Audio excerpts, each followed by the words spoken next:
കൂടുതൽ വാർത്തകളും വീഡിയോകളും കാണാൻ ഈ ചാനൽ സബ്സ്ക്രൈബ് ചെയ്യുക. കൂടെ ബെൽ ബട്ടൺ അമർത്തുക.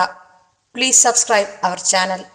നമസ്കാരം എല്ലാ മാന്യ പ്രേക്ഷകർക്കും എൻ്റെ ഈ എളിയ എപ്പിസോഡിലേക്ക് നിസ്സീമമായ സ്വാഗതം. പല കമൻറ്റുകൾ വന്നിരിക്കുകയാണ്. ഗണപതിക്ക് ഏത്തമിടുന്നത് എന്തിനാണ്? ആരൊക്കെയാണ് ഗണപതിക്ക് ഏത്തമിടാൻ? ഇപ്പം ശുക്രദശാകാലമുള്ളവർക്ക് ഗണപതി ക്ഷേത്രത്തിൽ ചെന്ന് വലം വെച്ചിട്ട് ഗണപതിക്ക് ഏറ്റവും ഏറ്റവും നല്ലതാണ്. ഈ ചെല്ല് പറയും ഗണപതിക്ക് ഏത്തമിടുന്ന ഒരു ഗോഷ്ഠി കാണിക്കുകയാണോ എന്നുള്ളത്. ഗോഷ്ഠി കാണിക്കലല്ല ഏത്തമിടുക എന്ന് പറഞ്ഞാൽ സാഷ്ടാംഗം പ്രണമിക്കുന്നതിന് തുല്യമായിട്ടുള്ള ഒരു അവസ്ഥയാണ്, ഒരു യോഗാസനം പോലുള്ള ഒരു അവസ്ഥയാണ് ഗണപതിക്ക് ഏറ്റവും സർവവും. നമ്മളിലുള്ള പാപതകൾ മൊത്തവും നമ്മൾ ഈ ജന്മങ്ങൾ അത്രയും വയസ്സ് വരെ ചെയ്തിരിക്കുന്ന പാപത്തിനുള്ള പരിഹാരമാണ് ഗണപതിക്ക് ഏത്തമിടുക എന്ന് പറഞ്ഞാൽ എന്നാണ് ആചാര്യന്മാർ പറയപ്പെടുന്നത്. അത് ഗണപതി തന്നെ പലവിധമുണ്ട്. ബാലഗണപതിയുണ്ട്, മഹാഗണപതിയുണ്ട്, ക്ഷിപ്രഗണപതിയുണ്ട്, പെട്ടെന്ന് പ്രസാദിക്കുന്നതായിട്ടുള്ള വശ്യഗണപതിയുണ്ട്, ഉച്ഛിഷ്ട ഗണപതിയുണ്ട്.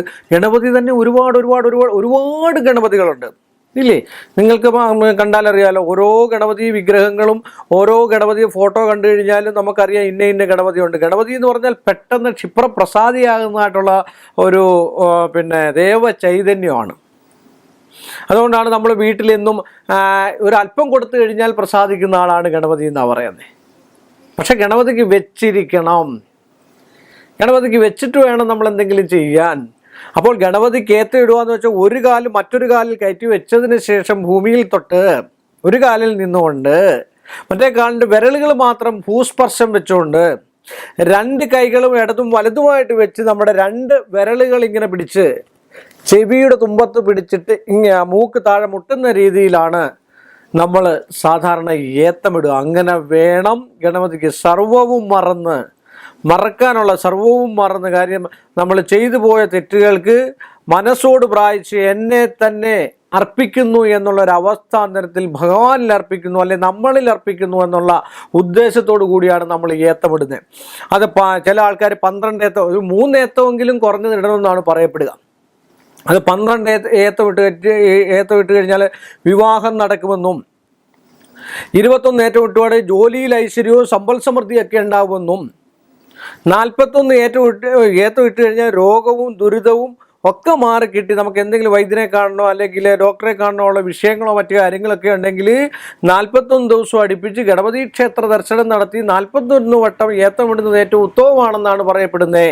മരണക്കിടക്കയിൽ കിടക്കുന്നവർ പോലും അവരുടെ രോഗശൈലിയിൽ നിന്നും മാറി ആരോഗ്യ ദൃഢഗാത്രവാനാകാനായിട്ട് ഏറ്റവും ഉത്തമമായിട്ടുള്ളതാണ്.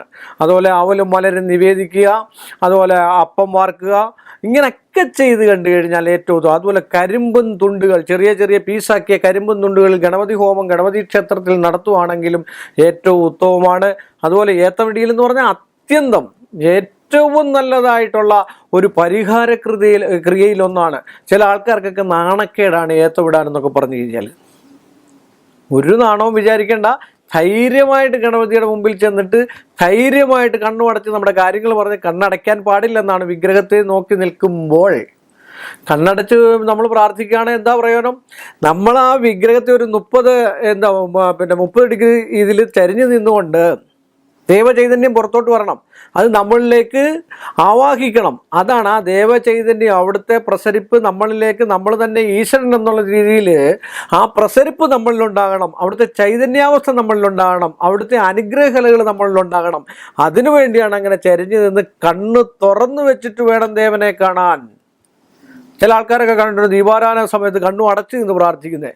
അത് ശരിയല്ല. കണ്ണ് തുറന്ന് ദീപാരാധനയ്ക്ക് നമ്മൾ എല്ലാ ദീപങ്ങളും കൊണ്ടും അലങ്കൃതമായിട്ടുള്ള ഒരു അവസ്ഥാന്തരമാണ് ദേവനെ നമ്മൾ കാണുന്നത്. അതിനകത്ത് ഒരുപാട് കാര്യങ്ങൾ ചെയ്തതിന് ശേഷം ദേവനെ അനുഗ്രഹകല പുറത്തേക്ക് വരാം. അത് തന്നെയാണ് ഇതുപോലും തീർത്ഥം പോലും തളിക്കുക എന്ന് പറയുന്നത്. എല്ലാവർക്കും ആ ചൈതന്യാവസ്ഥ എത്തട്ടെ എന്നുള്ളതാണ്.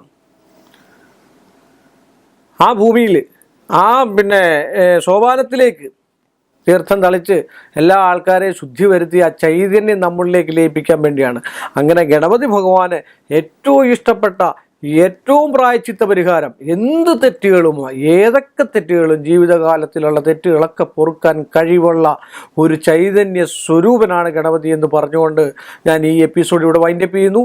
വീണ്ടും നല്ലൊരു വിഷയവുമായി നമ്മൾ തമ്മിൽ കാണുന്നത് വരെ എല്ലാ മാന്യ പ്രേക്ഷകർക്കും എൻ്റെ നിസ്സയമായ നന്ദി. കൂടുതൽ വാർത്തകളും വീഡിയോകളും കാണാൻ ഈ ചാനൽ സബ്സ്ക്രൈബ് ചെയ്യുക. കൂടെ ബെൽ ബട്ടൺ അമർത്തുക. Please subscribe our channel.